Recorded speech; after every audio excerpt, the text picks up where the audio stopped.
സാധാരണ തെരഞ്ഞെടുപ്പിൽ ഈ വിമതന്മാർ കൂടുതൽ ഉണ്ടാകുന്നത് എപ്പോഴും കോൺഗ്രസിലാണ്. CPM-ന് ഒരിക്കലും അത്തരത്തിൽ ഈ വിമതശല്യമൊന്നും നേരിടേണ്ടി വന്നിട്ടില്ല. സീറ്റ് കിട്ടിയില്ലെന്നുണ്ടെങ്കിൽ അടങ്ങി ഒതുങ്ങി ഇരിക്കുക എന്നുള്ളതാണ്. പക്ഷേ കഴിഞ്ഞ കുറേ കാലമായിട്ട് പിണറായി വിജയൻ പാർട്ടി സെക്രട്ടറി പിന്നീട് മുഖ്യമന്ത്രി ഒക്കെ ആയിട്ട് വന്നു കഴിഞ്ഞപ്പോൾ തൻ്റെ ലിസ്റ്റിൽപ്പെട്ടവരെയൊക്കെ, അതായത് നോട്ടപ്പുള്ളികളാക്കി വെച്ചിരുന്നവരെയൊക്കെ ഒതുക്കി കൊണ്ടുവരുന്നതാണ് നമ്മൾ കണ്ടിട്ടുള്ളത്. 2021 മാറ്റി നിർത്തപ്പെട്ട ചില വമ്പന്മാരുമുണ്ട്. തോമസ് ഐസക്കും ജി സുധാകരനും. സുധാകരൻ അങ്ങനെ വെറുതെ ഇരുന്നില്ല. പണ്ട് VS അച്യുതാനന്ദനെ മാറ്റി നിർത്തി. VS അച്യുതാനന്ദൻ മൊത്തത്തിൽ മാറ്റി നിർത്തപ്പെട്ട ഒരു വ്യക്തിയായിട്ട് നിൽക്കുകയാണ്. അപ്പൊ സുധാകരനെ ഇങ്ങനെ മാറ്റി നിർത്തി. സുധാകരൻ പക്ഷേ അടങ്ങുന്നുമില്ല എന്നുള്ളതാണ്. സുധാകരൻ പല കാര്യങ്ങളും ചോദ്യം ചെയ്തുകൊണ്ടിരുന്നു. പാർട്ടിയെയും സർക്കാരിനെയും ഒക്കെ വെട്ടിലാക്കുന്ന തരത്തിലുള്ള പ്രസ്താവനകളും ഒക്കെ വന്നു. സമീപ സമയത്ത് വളരെ രൂക്ഷമാണ്.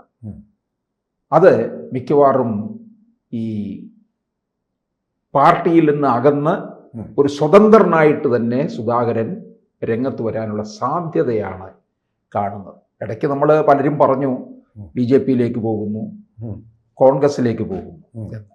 അതിനുള്ള സാധ്യത കാണുന്നില്ല ഒരിക്കലും. ഒരു സ്വതന്ത്ര പരിവേഷത്തോടുകൂടി വന്നു കഴിഞ്ഞാൽ അമ്പലപ്പുഴക്കാര് സുധാകരനെ വരിക്കുമോ എന്നാണ് അറിയുന്നത്.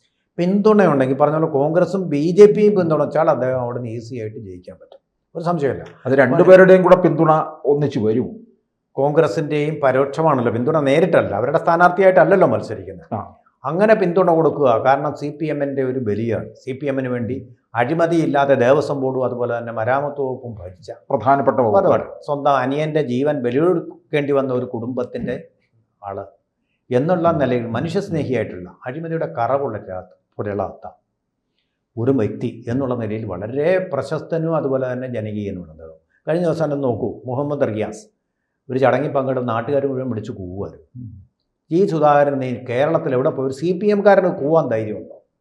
ഇല്ല. അദ്ദേഹത്തിൻ്റെ ധാർമ്മിക ധീരത ഏതാണ്? അത്തരം ധാർമ്മിക ധീരതയുള്ള കമ്മ്യൂണിസ്റ്റുകാർ ഇന്നലെ ഒരു PK ഗുരുദാസനുണ്ടായിരുന്നു, ഒരു VS അച്യുതാനന്ദൻ ഉണ്ടായിരുന്നു. അങ്ങനെയുള്ള ആൾക്കാരൊക്കെ പോയി കഴിഞ്ഞ ഒരു കമ്മ്യൂണിസ്റ്റ് പാർട്ടി എന്ന് പറഞ്ഞാൽ കമ്മ്യൂണിസ്റ്റ് പാർട്ടി അല്ലാത്ത ഒരു പാർട്ടി, പിണറായി വിജയൻ്റെ പാർട്ടി, അതാണിപ്പോൾ communist party of India Marxist. അത് എല്ലാ കമ്മ്യൂണിസ്റ്റ് പാർട്ടിക്കാർ തന്നെ പറയുന്ന കാര്യമാണ്. പരസ്യമായിട്ട് പറയാൻ എല്ലാവർക്കും പേടിയായി. അല്ല, അമേരിക്ക ഇറാനെ ആക്രമിച്ചപ്പോൾ ട്രംപിനോട് ഇത് തമ്മാടിത്തമാണ് കാണിക്കുന്നത് എന്ന് പറയാൻ ആർക്കും ധൈര്യമില്ലാത്തതുപോലെ ഉള്ളൊരു സംഭവമാണ് നടന്നുകൊണ്ടിരിക്കുന്നത്. അത് വലിയ കാര്യമൊന്നുമില്ല. ഇദ്ദേഹം നിന്ന് കഴിഞ്ഞാൽ നാട്ടുകാരെന്ന് പറയുന്ന നിശബ്ദ ഭൂരിപക്ഷമുണ്ട്. അതിൽ ഭൂരിപക്ഷം പേരും ഇദ്ദേഹത്തിന് വോട്ട് ചെയ്യും. ഇദ്ദേഹത്തിനെ മുഖ്യമന്ത്രി മനഃപൂർവ്വം അവോയ്ഡ് ചെയ്തു. ശൈലജ ടീച്ചറെ അവോയ്ഡ് ചെയ്യുന്നത് പോലെ, പേരാവൂരിൽ നിർത്തി തോൽപ്പിക്കാൻ ശ്രമിക്കുന്നത് പോലെ. അതിൻ്റെ 2 ദിവസം കഴിഞ്ഞപ്പോഴാണ് അദ്ദേഹം തിരുവനന്തപുരത്തെ ജനറൽ ആശുപത്രിയുടെ ഉദ്ഘാടന വേദിയിലിരുന്നു കൊണ്ട് വീണ വിജയനുമായിട്ട് വളരെ സംസാരം. അതിന് മുമ്പ് ഒരു തവണ ഈ ശൈലജ ടീച്ചർ തൊഴുതുകൊണ്ട് അദ്ദേഹത്തിൻ്റെ മുമ്പിൽ നിന്നപ്പോൾ ആ തൊഴുത് അവഗണിക്കാതെ മറുവശത്തേക്ക് മുഖം മാറ്റിയ മുഖ്യമന്ത്രി വീണ ജോർജിന് മുഖം കൊടുത്തുകൊണ്ട് അവിടെ ഇങ്ങനെ വേദിയിൽ വീണ ജോർജ് ഇങ്ങനെ ഒരു കഴിവും കെട്ട ഈ മെഡിക്കൽ രംഗത്തെക്കുറിച്ച് ഒരു കുന്തവും ഒരു ചുക്കും അറിയാൻ വയ്യാത്ത ആ വീണ ജോർജ് ഇരുന്ന് എന്തൊക്കെയോ വിവരിച്ചു കൊടുക്കുക. അവരിൽ നിന്ന് പഠിച്ചാൽ മുഖ്യമന്ത്രിക്ക് കിട്ടുന്നത് ശരിയായിട്ടുള്ളൊരു ചിത്രമായിരിക്കില്ലെന്നുള്ള ചിത്രമാണ്. ഒരു വ്യക്തതയും കാഴ്ചപ്പാടും കേരളത്തിൻ്റെ ആരോഗ്യ രംഗത്തെക്കുറിച്ച് ഇല്ലാത്ത, ഞങ്ങൾ നമ്പർ 1 ആയി കേട്ടോ എന്ന് പറഞ്ഞ് വാചപടിക്കുന്ന ഈ നമ്പർ 1 ഇവർ ഇന്നലെ കമ്മ്യൂണിസ്റ്റ് പാർട്ടി ഇന്നലെ കൊണ്ടുവന്നതല്ല. രാജാവിൻ്റെ ഭരണകാലം മുതൽ കേരളത്തിൽ ഇന്ത്യയിൽ ഏറ്റവും കൂടുതൽ ഈ ശിശു മരണ നിരക്ക് കുറവുള്ള സംസ്ഥാനം കേരളമായിരുന്നു. അതിങ്ങോട്ട് പിന്നോട്ട് വന്ന് താഴോട്ട് പോയില്ലെന്നേ ഉള്ളൂ. അച്യുതമേനോൻ്റെ കാലത്ത് ഒന്നാം തരം മെഡിക്കൽ സ്ഥാപനങ്ങൾ, ശ്രീ ചിത്ര തിരുനാൾ സെൻറ്റർ പോലുള്ള സ്ഥാപനങ്ങൾ വന്ന് അതിൻ്റെ നിലവാരം ഉയർത്തിയതാണ്. ഈ അച്യുതമേനോൻ്റെ ഭരണത്തിൻ്റെ എത്രാം വാർഷികമാണ്? ആ വാർഷികം ഒന്ന് ആഘോഷിക്കാൻ 50-ാം വാർഷികമാണ്. ആ ആഘോഷിക്കാൻ CPM എന്ന് ആവശ്യപ്പെട്ടപ്പോൾ ശൈലജ ടീച്ചർക്ക് മുഖം കൊടുക്കാത്തതുപോലെ അങ്ങോട്ട് തിരിഞ്ഞിരുന്നു. അദ്ദേഹം ഇരുന്നു. മനസ്സിലായില്ലേ?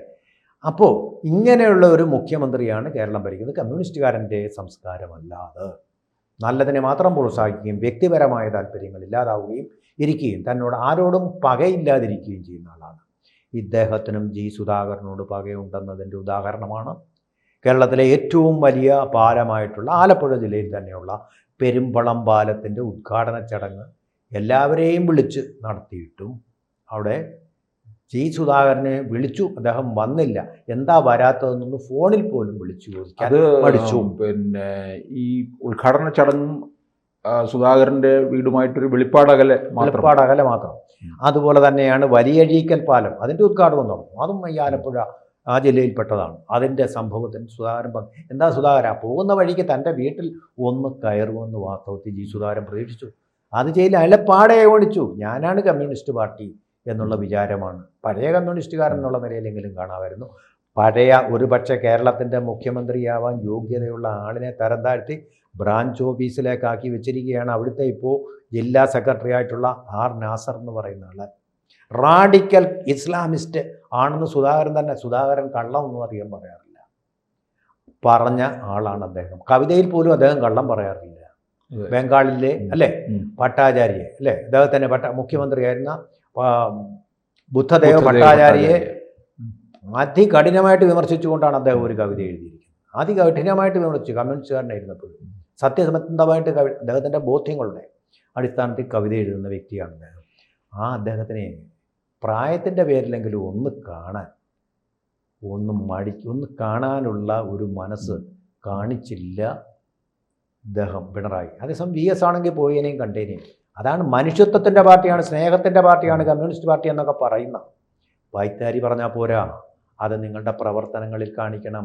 ഇന്നലെ വന്ന കമ്മ്യൂണിസ്റ്റ് പാർട്ടിക്കാരി പോലും അല്ലാത്ത വീണ ജോർജിനോട് കാണിക്കുന്ന ആ സ്നേഹവായ്പും അതുപോലെ അടുപ്പവും ഒക്കെ ഇന്നലെ വരെ കമ്മ്യൂണിസ്റ്റ് പാർട്ടിയുടെ നിധിയായിരുന്ന ജി സുധാകരനോട് കാണിക്കാതിരിക്കുന്നത് ഒരുതരം കൃതജ്ഞതയാണ്, നന്ദികേടാണെന്നുള്ളതിന് യാതൊരുവിധമായിട്ടുള്ള സംശയവുമില്ല. കമ്മ്യൂണിസ്റ്റുകാരൻ്റെ രീതി അതല്ല.